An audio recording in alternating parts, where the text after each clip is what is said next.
अस्सलाम वालेकुम। आज हम बात करेंगे फंक्शन के ऊपर। What is mean by a function, कि फंक्शन क्या होता है। ये सेकंड ईयर मैथ का पहला जो टॉपिक है उसके बारे में हम आज जानेंगे कि फंक्शन जो है वो क्या होता है। तो फंक्शन के इंट्रोडक्शन है कि फंक्शन का इंट्रोडक्शन के बारे में जानते हैं कि इसका कॉन्सेप्ट जो है वो किसने दिया था हमें। फंक्शन जो है वो फंक्शन का कॉन्सेप्ट जो हमें देने वाला जो साइंसदान है, मैथमेटिशियन है, वो है Leibniz. The concept of a function was given by a German mathematician Leibniz. ये जर्मन मैथमेटिशियन था लेबनिज़, जिसने हमें फंक्शन का जो है कॉन्सेप्ट दिया था। उसने क्या किया, उसने कहा ही describe the dependence of one quantity to another quantity. उसने देखा कि हर क्वांटिटी जो है वो एक कोई भी चीज़ है वो दूसरी चीज़ के ऊपर डिपेंड करती है। इस डिपेंडेंस से उसने फंक्शन ईजाद किया, फंक्शन दिया कि इन दोनों चीज़ों के दरमियान में जो तल्लक है, ठीक है, कि एक चीज़ से एक चीज़ का दूसरी चीज़ के ऊपर जो डिपेंड करना, उसने उसको फंक्शन का नाम दिया। फॉर एग्ज़ाम्पल, उसने एग्ज़ाम्पल के तौर पर हम ये कह सकते हैं कि एरिया जो ए है स्क्वायर का, वो डिपेंड करता है उसकी साइड एक्स के ऊपर। देखें, अगर साइडों को हम बढ़ा देंगे तो एरिया भी क्या हो जाएगा, ज़्यादा, क्योंकि एरिया जो होता है वो होता है लंबाई मल्टीप्लाई बाय चौड़ाई, लेंथ मल्टीप्लाई बाय विड्थ। तो अगर इन दोनों को हम बढ़ा देंगे, इसकी साइड को बढ़ा देंगे, तो एरिया भी क्या हो जाएगा, चेंज हो जाएगा। इसका मतलब है कि जो फंक्शन एरिया जो है वो डिपेंड कर रहा है किसके ऊपर, उसकी साइड्स के ऊपर। तो हम area directly proportional to sides, so we can say that area of a square depend on the side x if increase. अगर हम साइड को इंक्रीज करेंगे तो ये भी क्या होगा, इंक्रीज होगा। तो इस तरह लेबनिज़ ने कहा था कि एक चीज़ जो है वो दूसरी चीज़ के ऊपर क्या करती है, डिपेंड करती है, ठीक है। तो चलते हैं, नेक्स्ट जो है वो इसकी बाकायदा डेफिनेशन जो है उसके बारे में हम पढ़ते हैं कि फंक्शन जो है वो फंक्शन क्या चीज़ है, एक रूल है या फिर एक हम कह सकते हैं कि क्रॉसपोंडेंस है जो दो सेट्स को रिलेट करती है। रिलेटिंग टू सेट्स, जो दो सेटों के दरमियान में तल्लक कायम करती है, ठीक है।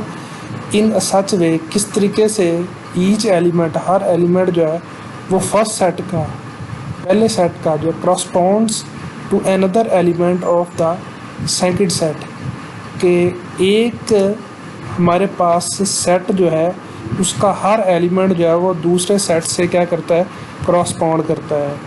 तो हम यहाँ पर ये कह सकते हैं कि जिस तरह ये वन जो है वो वन से करस्पॉन्ड कर रहा है, टू जो है वो टू जो है वो फोर से कर रहा है, थ्री जो है वो नाइन से कर रहा है। हमारे पास सेट एक एक्स है, एक क्या है, वाई है। ये दो सेट हैं और उसके ऊपर जो हमने फंक्शन लिखा हुआ है y is equal to x square. अगर हम वन पुट करेंगे तो ये वन आ जाएगा, टू पुट करेंगे फोर आ जाएगा, थ्री पुट करेंगे तो नाइन आ जाएगा। तो ये इन दोनों के दरमियान में क्रॉसपोंडेंस है। और रूल क्या है, एक्स स्क्वायर, कि हमने इसका जो सेट एक्स है उसके एलिमेंट का क्या लेना है, स्क्वायर लेना है। और हमने सेट वाई जो है वो हमारे पास इसका आंसर होगा। इसी तरह जो हमारे पास इसका दूसरा जो है वो, तो हम ये कह सकते हैं कि इसके अंदर ये जो हमारे पास y is equal to x square है, एक्स स्क्वायर जो है वो हमारे पास क्या है, रूल है, ठीक है। और दूसरा हमारे पास जो क्रॉसपोंडेंस है कि हर एक के लिए एक, इस सेट का अगर एक एलिमेंट वन है तो उसका भी क्या दूसरे के लिए जो क्रॉसपॉन्ड कर रहा है वो वन को कर रहा है, टू जो है वो फोर को कर रहा है और थ्री जो है वो नाइन को क्रॉसपॉन्ड कर रहा है। तो ये जो दो सेट हैं हमारे पास, एक्स हमारे पास इनपुट के तौर पर काम करता है, वाई जो है हमारी आउटपुट है। तो एक्स जो है, एक्स सेट को हम डोमेन भी कहते हैं, ठीक है। और वाई जो है इसको हम क्या कहते हैं, range of a function. X set domain है किसकी, इस फंक्शन की, y is equal to x square function की। और y जो है वो हमारे पास क्या है, रेंज है। किसकी रेंज है, इस फंक्शन की जो हमारे पास y is equal to x square हमने लिखा हुआ है। तो नेक्स्ट चलते हैं, यहाँ से आपको ये क्लियर होना चाहिए कि फंक्शन जो है वो क्या है, रूल और क्रॉसपोंडेंस है जो दो सेटों के दरमियान में रिलेट करता है। ठीक है, दो सेट x और y, ठीक है, और ये हमारे पास फंक्शन, ये हमारे पास रूल है। ठीक है, जो फंक्शन हमने डिफाइन किया है, और बाकी क्रॉसपोंडेंस हर एक के लिए, ठीक है, हर एलिमेंट के लिए दूसरे सेट के अंदर भी मौजूद एलिमेंट जो है वो होना चाहिए। ये इस तो नेक्स्ट जो है वो इसकी नोटेशन ऑफ अ फंक्शन है कि नोटेशन क्या है। जो नोटेशन जो दी गई थी वो कहता है कि if y depend on a variable x, हमने इसको नोटेशन देनी है। नोटेशन किसने दी थी और कैसे दी थी, देखें y जो है वो डिपेंड करता है, वो कहता है variable y depend on the variable x, कि y जो देखें y किसके ऊपर डिपेंड करता है, ये वाला सेट जो y है वो डिपेंड किसके ऊपर कर रहा है, x के ऊपर।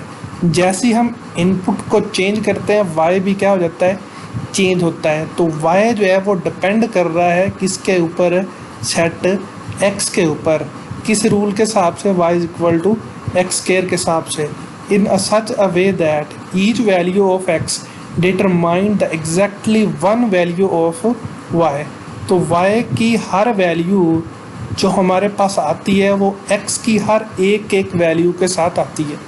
एक वैल्यू पुट करते हैं तो एक आती है, दूसरी पुट करते हैं तो दूसरी आ जाती है, तीसरी पुट करते हैं तो तीसरी आ जाती है। इसका मतलब है कि सेट y का हर एलिमेंट जो है वो डिपेंड कर रहा है किसके ऊपर, सेट x के एलिमेंट के ऊपर।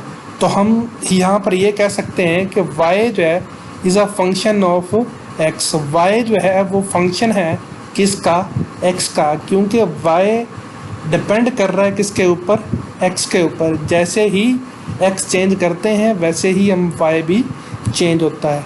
तो उसके बाद जो है एक स्विस मैथमेटिशियन आयलर्स था जिसने हमें इसका सिंबल प्रोवाइड किया। जो लेबनिज था उसने सिर्फ हमें इसको पढ़ना बताया था, इसका रूल के बारे में बताया था, फंक्शन होता क्या है, लेकिन इसकी बाकायदा सिंबल जो है वो एक आयलर मैथमेटिशियन जो है उसने हमें आके दी थी। और उसने जो सिंबल हमें प्रोवाइड किया वो था, वो कहता है mathematician Euler's give the symbol to statement y is a function of x। ये जो y is a function of x जो स्टेटमेंट है, इसको सिंबल जो प्रोवाइड किया y is equal to f of x। हम इसको रीड कैसे करते हैं, y is equal to f of x। तो हमारे पास ये कह सकते हैं कि y जो है वो डिपेंड करता है किसके ऊपर, x के ऊपर। जैसे ही x चेंज करेंगे वैसे ही y भी क्या होगा, चेंज होगा। जिस तरह area a is equal to x square, तो x इज़ अ साइड, वो कहता है कि यहाँ पर x क्या चीज़ है, साइड है। तो हम इसको कह सकते हैं कि एरिया जो है वो फंक्शन किसका है, x का। जैसे ही x को चेंज करते हैं y भी क्या हो जाता है, y मतलब क्या, एरिया भी क्या हो जाता है, चेंज हो जाता है। जैसा कि मैंने पहले आपको स्क्वायर दिखाया था। तो हम ये कह सकते हैं कि area is a function of x। जिस तरह हमने कहा था कि y is a function of x को चेंज करते थे तो y भी चेंज होता था। इसी तरह अगर x को चेंज करेंगे तो एरिया भी क्या होगा, चेंज होगा स्क्वायर का। नेक्स्ट जो है वो हमें इसको एक और फॉर्म में इजहार किया गया है कि फंक्शन जो है, हम कह सकते हैं कि function is also a computing machine, कि एक फंक्शन जो है वो कंप्यूटिंग मशीन के तौर पर काम करता है। कंप्यूटिंग मशीन क्या चीज़ है कि हमारे पास कोई भी चीज़ है, मिसाल के तौर पर हमें उसको इनपुट देनी पड़ती है और आउटपुट हमें प्रोवाइड करता है। ठीक है, इसी वजह से हम इसको फंक्शन को भी क्या कहते हैं कि कंप्यूटिंग मशीन के तौर पर लिया जाता है। मिसाल के तौर पर अगर हम वो कहते हैं that f takes the input x हमें इनपुट लेता है फंक्शन और ऑपरेट होता है इसके ऊपर, और हमें क्या देता है, exactly one output why they देता है। जैसे ये हमारे पास इनपुट एक्स हमने इसको दी, इसके ऊपर वो ऑपरेट करेगा, कोई भी ऑपरेशन लगाएगा और हमें क्या दे देगा, वाई आउटपुट दे देगा। ठीक है, और y is equal to f of x. और एफ ऑफ एक्स जो है हमारे पास, देखें ये जो वाई है ये किसके इक्वल है, एफ ऑफ एक्स के इक्वल। तो हम यहाँ पर ये कह सकते हैं कि y is called the value of f at x. हमारे पास क्या है कि एफ ऑफ एक्स क्या चीज़ है, वैल्यू किसकी, F of x is the value of x, ठीक है ना। ये हमारे पास फंक्शन की वैल्यू हो किसके ऊपर, एक्स के ऊपर, आर इमेज ऑफ एक्स, ठीक है। और या फिर इसका हम कह सकते हैं कि ये इमेज है इसका, ठीक है। तो हम यहाँ पर इनपुट एक्स देंगे, आउटपुट हमें वाई मिलेगी। मतलब ये है कि हमें एक वॉशिंग मशीन ही है, हम उसको उसके अंदर कपड़े डालते हैं और वॉशिंग मशीन उसके ऊपर अमल करती है, उसको घुमाती है, जो भी करती है उसके ऊपर अमल होने के बाद हमें वो साफ़ जो है वो कपड़े प्रोवाइड कर देती है। तो इसको हम कहेंगे एज अ कंप्यूटिंग मशीन के तौर पर फंक्शन को लिया जाता है। तो हम यहाँ पर इसको एक एज अ कंप्यूटिंग मशीन के तौर पर ले सकते हैं कि हमें कोई भी इनपुट दे, हम फंक्शन को जिस तरह एक्स स्क्वायर था फंक्शन, या एक्स क्यूब हो सकता है कुछ, हम उसको एक्स इनपुट देते हैं, उसके ऊपर वो ऑपरेट होता है, ऑपरेट के बाद वो हमें क्या दे देता है, आउटपुट प्रोवाइड कर देता है। तो फंक्शन जो है वो एक इम्पोर्टेंट टॉपिक है, ठीक है। इसके बारे में आपको पता होना चाहिए। मज़ीद जो है वो हम आगे नेक्स्ट लेक्चर के ऊपर इसके ऊपर बात करेंगे। तो हम इसको ये एक और थोड़ी सी लॉजिक है, उसको भी ज़रा ध्यान में रख लें कि वेरिएबल जो एक्स है उसको इंडिपेंडेंट वेरिएबल कहते हैं। जो वेरिएबल एक्स है वो इंडिपेंडेंट वेरिएबल है, और वाई जो है वो क्या है, डिपेंडेंट वेरिएबल है। जैसे ही हम एक्स को चेंज करते हैं, एक्स अपनी मर्जी से चेंज करते हैं, ठीक है, और वाई जो है वो एक्स के तहत चेंज होता है, ठीक है। तो हम यहाँ पर ये कहेंगे कि एक्स जो है इंडिपेंडेंट वेरिएबल है, आज़ाद है, ठीक है, और वाई जो है वो डिपेंडेंट। अगर वीडियो पसंद आई हो तो इसको लाइक करें, शेयर करें, कमेंट करें। शुक्रिया, अल्लाह हाफिज़।